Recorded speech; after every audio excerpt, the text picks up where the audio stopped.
El ser humano está dotado de libre albedrío y puede elegir entre el bien y el mal. Si solo puede actuar bien o solo puede actuar mal, no será más que una naranja mecánica, lo que quiere decir que en apariencia será un hermoso organismo con color y zumo, pero de hecho no será más que un juguete mecánico al que Dios o el diablo o el todopoderoso Estado, ya que está sustituyéndolos a los dos, le darán cuerda. Es tan inhumano ser totalmente bueno como totalmente malvado. Lo importante es la elección moral. La maldad tiene que existir junto a la bondad para que pueda darse esa elección moral.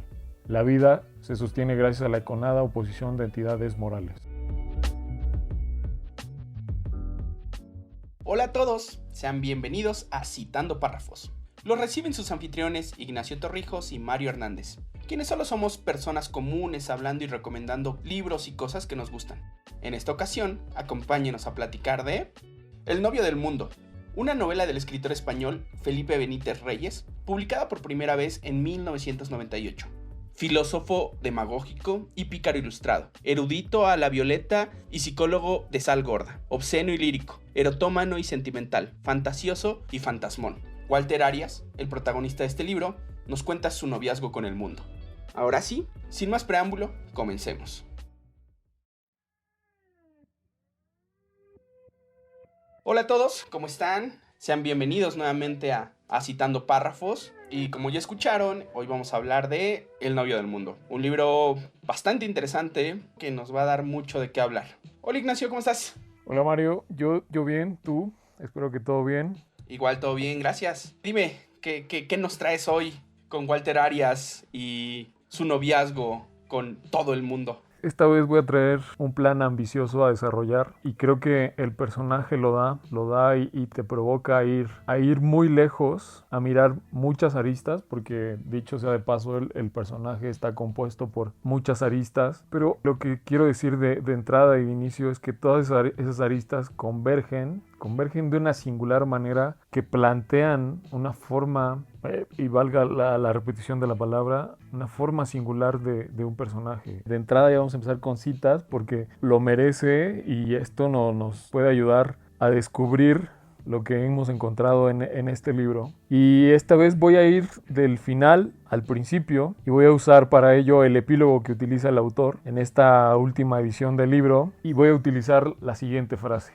La gente habla mucho. Si la gente no hablase tanto, yo no tendría que estar escribiendo en este instante para aclarar algunas de las cosas de las que habla alguna gente. Pero la gente habla, insisto, mucho. Con esa actitud de abuso olímpico que el género humano sabe adoptar ante todo lo que le sale gratis, incluidos los enredos abstractos, el afán de superación, la esperanza, las utopías eróticas, la neurosis. Cualquier cosa gratuita despierta adhesiones leales y hablar sale gratis, de manera que la gente habla. Si la lengua se desgastase por el uso antes de alcanzar la mayoría de edad, tendríamos la boca completamente hueca. Si cada letra del abecedario que utilizamos nos costase un céntimo, no hablaríamos menos, claro está, sino que nos arruinaríamos, porque está visto que somos unos infelices que siempre acaban optando por lo peor. Si la gente hablase menos, los demás no tendríamos que hablar tanto.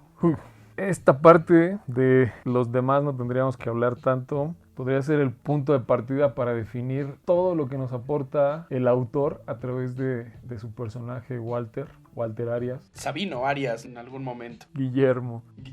Y todos los nombres que le puedas poner a un personaje, creo que él los tiene. Cualquier calificativo, más que nombre, y eso que él se inventa diferentes nombres, hasta que le gusta Walter Arias. Me gustó el epílogo también del libro. El autor nos da la perspectiva de lo que él pensaba cuando lo escribió, y realmente es un libro que, lo comentaba en algún momento, terminas amando u odiando a Walter Arias. Es un personaje bastante bien hecho. Sí, pero esto que, o sea, tan así que está tan bien hecho es que, como dices, provoca esa relación tal vez, para englobarlo en dos cajones nada más, es de amor y odio, pero pasas por muchas otras y puedes pasar por el desprecio, que no es lo mismo odiar o despreciar. Pasas por esa gama de sentimientos, llamémoslo malos, llamémoslo buenos. Y valiéndome ahora que estoy tocando justo esta vertiente, estas dos palabras que van de bondad y van de maldad, y que de principio los tocábamos con la introducción para este programa, hay que decirlo, yo considero a Walter un personaje inconforme. Un personaje insatisfecho con lo que la realidad le muestra.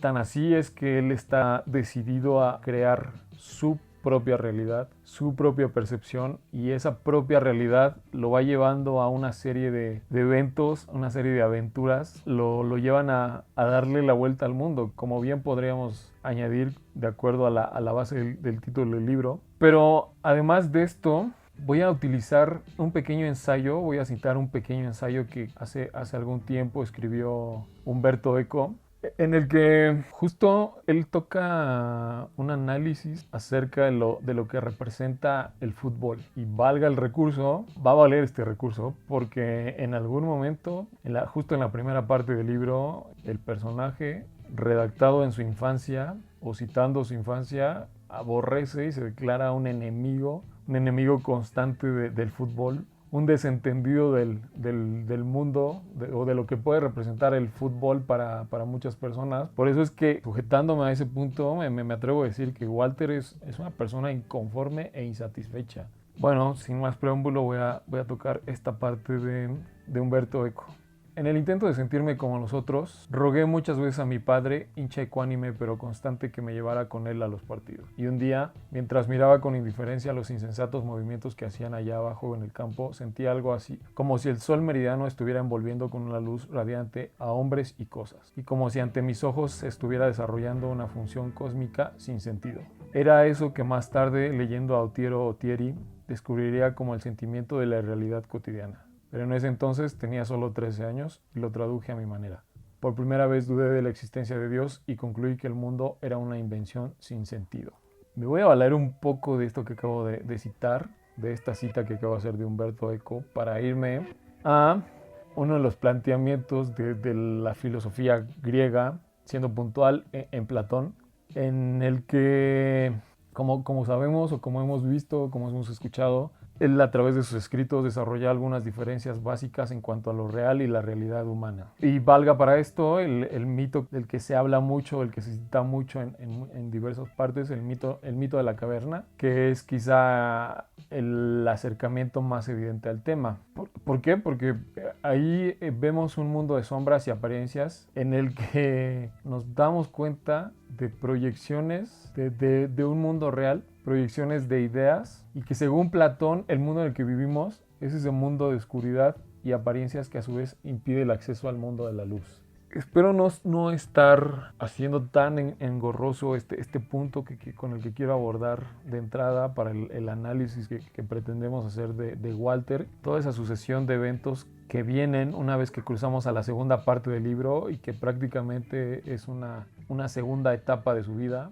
No, para nada. Y también me gustaría agregar, aparte de esa perspectiva, porque repito, Walter Arias es un personaje bastante complejo, puedes encontrarle cabida en cualquier punto.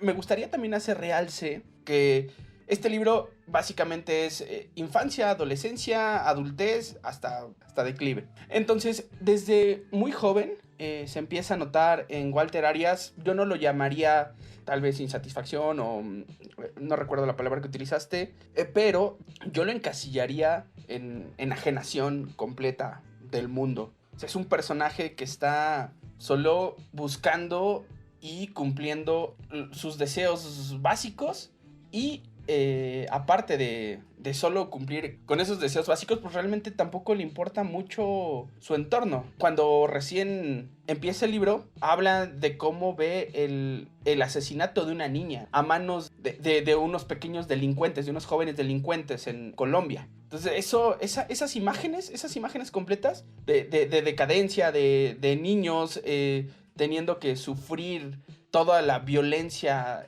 de las personas mayores o de su mismo entorno, me recordó mucho a la película Los Olvidados de Luis Buñuel. No sé por qué me vino a la mente, tal vez no tenga mucho que ver, pero me recordó mucho, así como la crudeza con la que empieza a, si no a ver el mundo, pero con la que se muestra el mundo hacia él, y que él realmente no se inmuta en nada, o sea, simplemente le tiene miedo tal vez a un castigo, pero no hay más notoriedad en lo que pasa a su alrededor. Ahora sí, complementando un poquito la primera parte que comentabas del libro, si quieres comenzamos con la segunda que comentabas ahorita.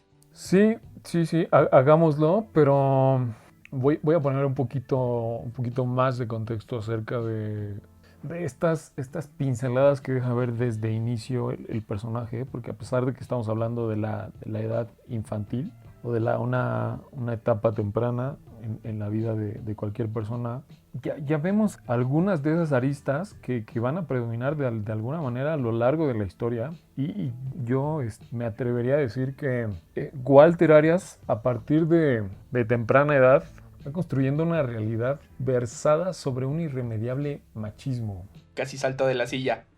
Hay que decirlo, pero hay que ser sinceros con el reconocimiento de ciertas características y ciertas conductas que lleva Walter desde inicio. Y espérate, lo tenía el abuelo y el papá, y pues obviamente también lo tiene Walter, ¿no? El hijo. ¿Cómo que dices que toca esa parte de que o haces la observación de que lo tenía el abuelo y lo tenía el padre? Porque creo que me justifica utilizar esta referencia que viene en el Club de la Pelea. El Club de la Pelea, dicho sea de paso, también es visto como una oda tal vez al machismo, o una oda de alguna manera también a esa masculinidad individual, caracterizada o resumida en la siguiente frase, en cuanto uno de los personajes hablan acerca del matrimonio. O sea, es un diálogo entre dos personajes, pero uno de ellos contesta de la siguiente manera: me pregunto si otra mujer es realmente la respuesta que necesitamos. Me parece que está presente llamémoslo de alguna manera, esa construcción de la realidad alterna que está teniendo Walter. No siempre está incluida la mujer. O sea, la mujer está, si la incluye, es para incluirla en un segundo plano. Ni siquiera, yo podría atreverme a decir que ni siquiera al utilizar el concepto del amor cobra relevancia en la vida de Walter ni en el desarrollo de la historia. Sí, tienes razón en eso. De hecho, cuando iba a la mitad del libro, no pude evitar encontrar similitudes con el personaje clásico y el más famoso de Bukowski, que básicamente es lo mismo. O sea, solo trabaja para conseguir alcohol y para conseguir mujeres. Su vida gira en torno a eso, a satisfacer sus propios deseos, y ni siquiera piensa en el futuro, no piensa en cualquier otra cosa. O sea, solo está para eso. Cualquier trabajo que tomaba era despedido porque ni siquiera era capaz de hacer un buen trabajo en lo que sea. O sea, siempre era despedido por tener ese problema con autoridad y por nunca querer hacer bien las cosas. Simplemente necesitaba dinero para drogarse, para alcoholizarse y para tener sexo. Básicamente es como pues todo lo que necesitaba. Y eso me recuerda mucho a la frase famosa, volviendo al tema, de Charles Bukowski, que dice: encuentra lo que amas y deja que te mate. Para mí esta frase siempre tenía mucho sentido, creo que hasta que encontré este personaje, ¿no? Porque él ni siquiera se mueve por eso, o sea, si por una satisfacción de encontrar lo que amas y dejar que te mate. Él solo se está dejando ir, o sea, solo su vida fluye sin ningún sentido y simplemente siendo un hedonista, no necesariamente amando lo que hace. Sí, cierto es, y esa es parte de la crudeza del personaje, parte yo creo, de esa provocación de sentimientos en el que dices que estoy leyendo. En algún momento te haces, no sé, personalmente te hace cuestionarte qué es lo que estoy leyendo, porque estamos llegando también a un punto en el que nos estamos citando, o nos estamos dejando llevar por un tipo narcisista. Y todo esto lo voy a ligar justo también con lo que estás diciendo tú acerca de la frase que está bien asociada durante mucho tiempo ya a Bukowski, en el que acabas de citar. El tipo es un narcisista. ¿Quién es mejor que yo? Nadie. Y en base a eso, el tipo va, encuentra, busca, se excede, rompe, cuestiona. Pero algo que creo que olvidamos, o para añadir al análisis del personaje, es que el personaje está solo desde inicio. Y me parece que esa soledad es una de los empujones que necesita para ir a ese precipicio de insatisfacción que estoy planteando, a ir a ese precipicio de inventar una nueva realidad. Yo sé que Walter no va a estar del todo contento, porque me voy a valer un poco de una concepción que utiliza Freud para hablar acerca del concepto de la realidad. Según el diccionario de psicoanálisis de Laplanche y Pontalis, el concepto de realidad es un término utilizado frecuentemente para designar lo que en el psiquismo del sujeto presenta una coherencia y una resistencia comparables a las de la realidad material. Se trata fundamentalmente del deseo inconsciente y de los fantasmas con él relacionados. Esto último que acabo de decir me parece va bien ligado. El tema de los fantasmas con él relacionados lo podemos acuñar perfectamente a lo que representan o lo que proyectaban el abuelo y el padre en la vida de Walter. Y lo voy a ligar también un poco a lo que relata en algún momento Paul Auster en su libro La invención de la soledad, en donde se dedica también a desgranar la personalidad de su padre y cómo hasta cierto punto él renunció y se inventó una nueva realidad. Algo que de primera instancia no podemos ver con Walter. Walter accede a esa realidad y la hace suya. La hace su modo de vida y eso lo orilla a seguir tomando decisiones, lo orilla a convertirse en algún momento, sin darse cuenta, un discípulo disidente de Freud. Sí, que es básicamente el escritor que su padre siempre lee, ¿no? Que también siempre tiene la curiosidad de querer adentrarse en él y estando en la cárcel, Walter Arias no lo dejan leer a Freud dentro de la cárcel porque no sabían cómo podía repercutir a su psique. Y a pesar de que se vuelve un erudito de la información que le llegaba a la cárcel, pero no lo dejan, ¿no? Aún así, como bien dices, pues sí, completamente también todo el libro puede hacer referencia sin ningún problema a Freud. Siguiendo un poquito con lo que dices, se convierte hasta cierto punto en un seguidor más. O sea, pasa de ser un discípulo disidente a ser un adoctrinado de Freud. Y esto que acabo de decir lo voy a justificar con la forma en que él va avanzando en la vida. Sí, e incluso no se sentía ni siquiera identificado con Freud. Por ahí lo deja ver en varias ocasiones. Pensando en todo este tema, deben de saber que este libro lo elegimos a la par que Rewind. O sea, por diferentes azares del destino, encontramos como algo que podríamos encontrar en estos dos libros. Pensando en esto, si lo vemos de forma general, la vida de Walter Arias está llena de malos ratos, de malas decisiones, de todo sale mal. Y es un punto muy importante porque en Rewind también hablábamos de como cosas malas que pasaban, que podía pasarle a cualquiera y cómo salir adelante de esta situación. En cambio, con este libro es ya pasó y sigo adelante, no pasa nada, pero no es como una buena forma, sino simplemente ni siquiera me importa. Tiene la pérdida de su papá, de su mamá, de novias, se desfigura y realmente nunca le conmueve, o sea, ni siquiera le conmueve ese hecho, no se detiene nunca a pensar en lo que está pasando en su vida. Eso me sorprende muchísimo del personaje. Pues no tiene ningún remordimiento hacia nada. Yo voy a contradecirte un poquito, tal vez hasta cierto punto sí que es indolente la personalidad de Walter, pero esa indolencia por un momento te deja ver una nueva cara. O sea, esa indolencia por un momento la deja fuera en un capítulo que se llama Pequeños viajes a los pequeños infiernos, en el que a través de la cita de una canción de Pink Floyd relata un poco, tal vez un poco de dicotomía en cuanto a él, en el que está dando cuenta que hay algo. Hay algo más que esa indolencia, hay algo más que ese abandono.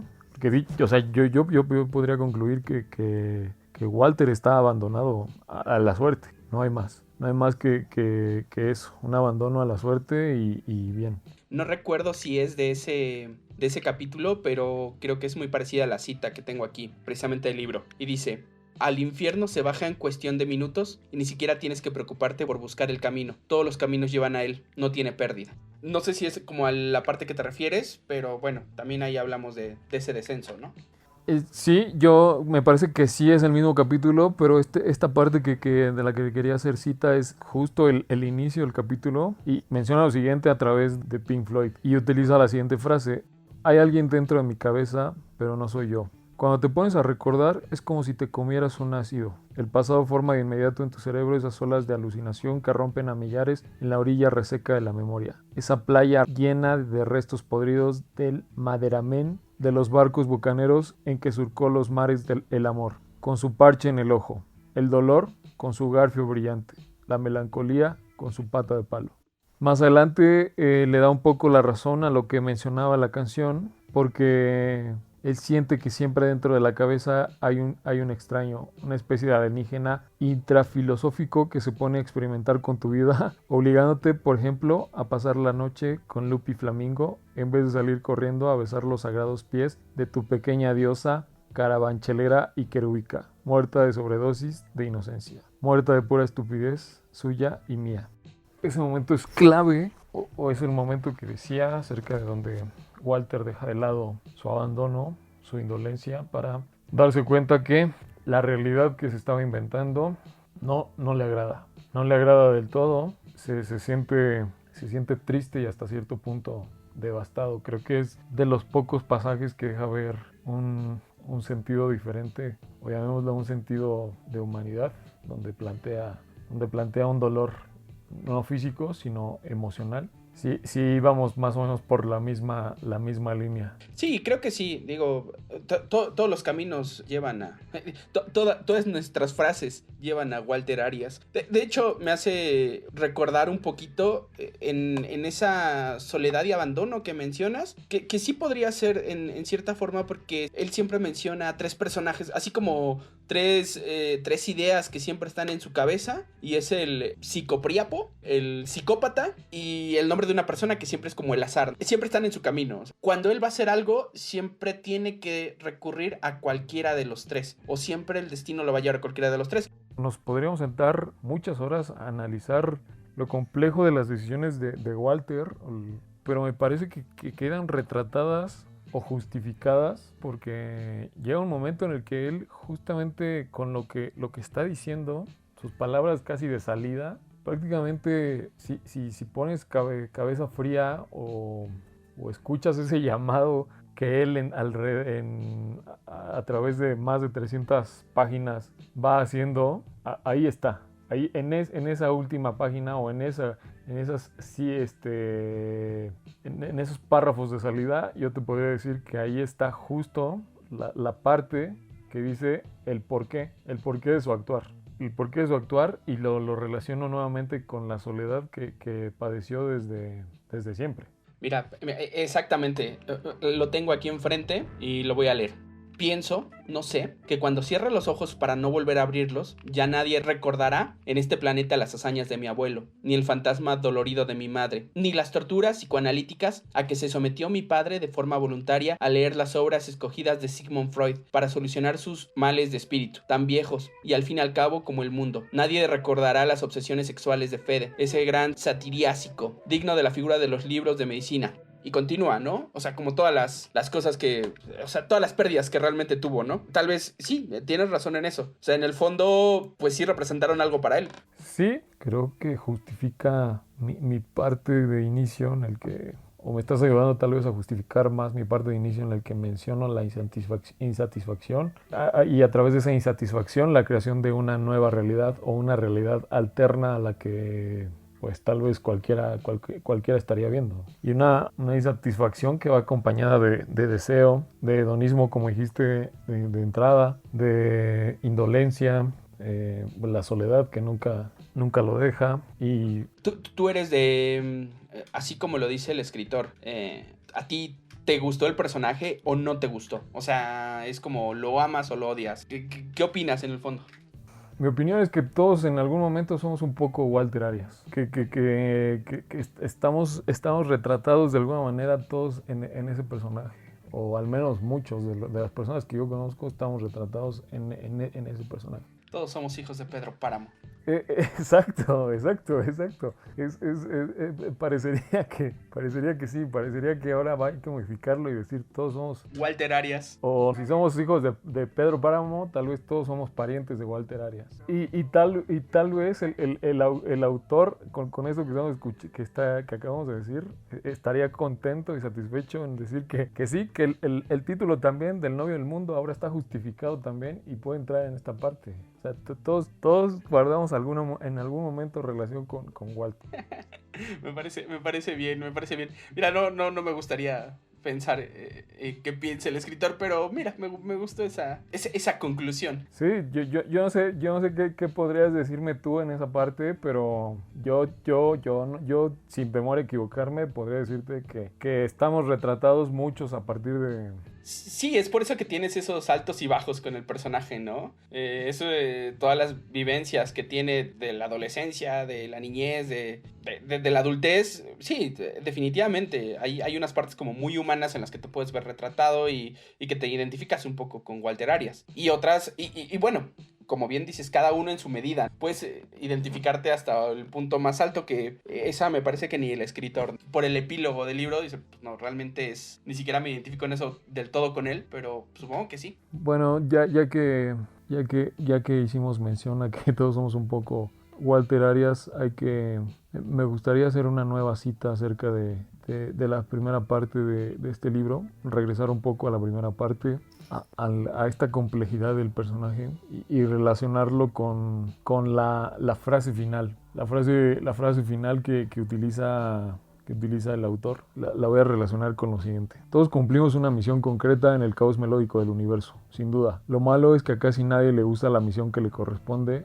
y por eso los perros se empeñan en entender las palabras de sus amos, en hacer acrobacias en los circos, en estrechar la mano a las visitas o en convertirse en policías expertos en narcotráfico. Por eso los gatos acaban reclamando con maullidos de revuelta sindical las latas de carne de buey de Irlanda con salmón de Noruega, negándose a probar no ya las espinas de pescado, sino incluso los piensos de vegetales y pollo. Por eso, en fin, nosotros los humanos, tan filosóficamente degenerativos, vamos envenenándonos de pasado, de frustración y de ilusiones que cuelgan de un clavo ardiente, cocinando un pastel tóxico cuyas porciones ofrecemos a los demás en cuanto se nos acercan. Esa mirada de odio inquebrantable que dedicamos al mendigo que nos roza la mano, la respuesta dañina y lacerante que damos a quien nos ama, ese desasosiego que nos invade el corazón como una planta trepadora y carnívora cuando vemos el tipo que lleva del brazo a la actriz que suele rondar por la cámara escarlata de nuestras fantasías eróticas. Todos aspiramos a más, y ser más es ser otros, y ser otros es como no ser nada, rencorosos, apóstatas de nuestro destino, con el miedo en los huesos. Walter, yo creo que aceptó que para su vida no había un plan a seguir. Siento que Walter se dio cuenta que lo único que tenía que hacer era propagar de alguna manera el recuerdo de su padre, de su abuelo y de su madre, aunque eso le desgastara, aunque eso le disgustara también, pero siento que el plan de Walter era real, el plan asignado a Walter era realmente limitado.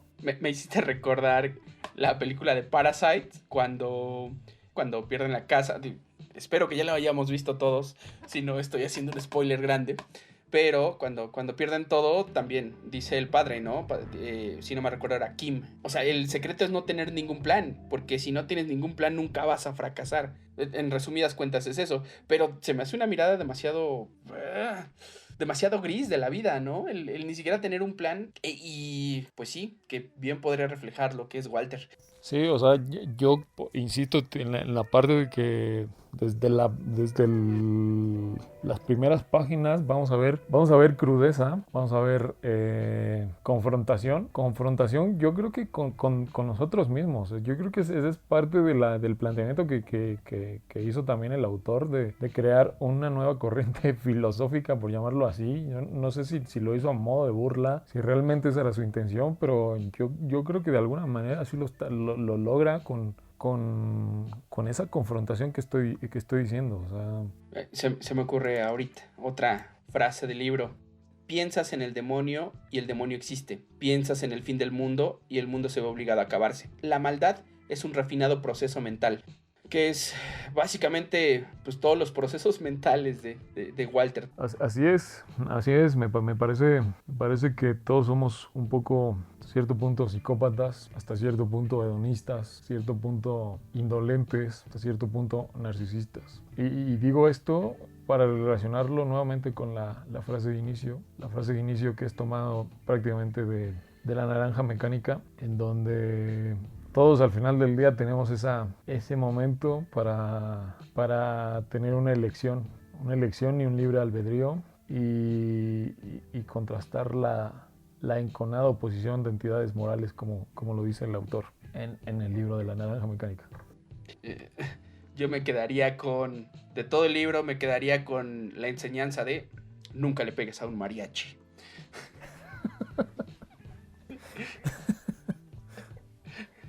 Es cierto, es. Si en algún momento se sienten tentados, Nunca le pegues a un mariachi. no lo hagan. Tal vez puede ser el principio del fin. Así, así es. Hay que despedir este programa y hay que hacerlo un poco al estilo que él hubiese querido, con el estilo que él hubiese querido que se tomara.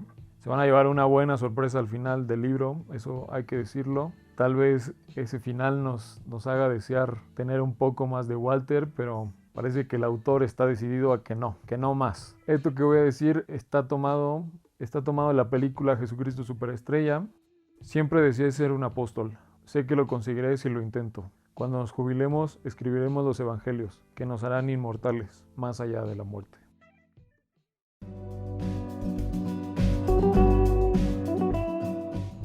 De los diversos instrumentos inventados por el hombre, el más asombroso es el libro. Todos los demás son extensiones de su cuerpo. Solo el libro es una extensión de la imaginación y la memoria.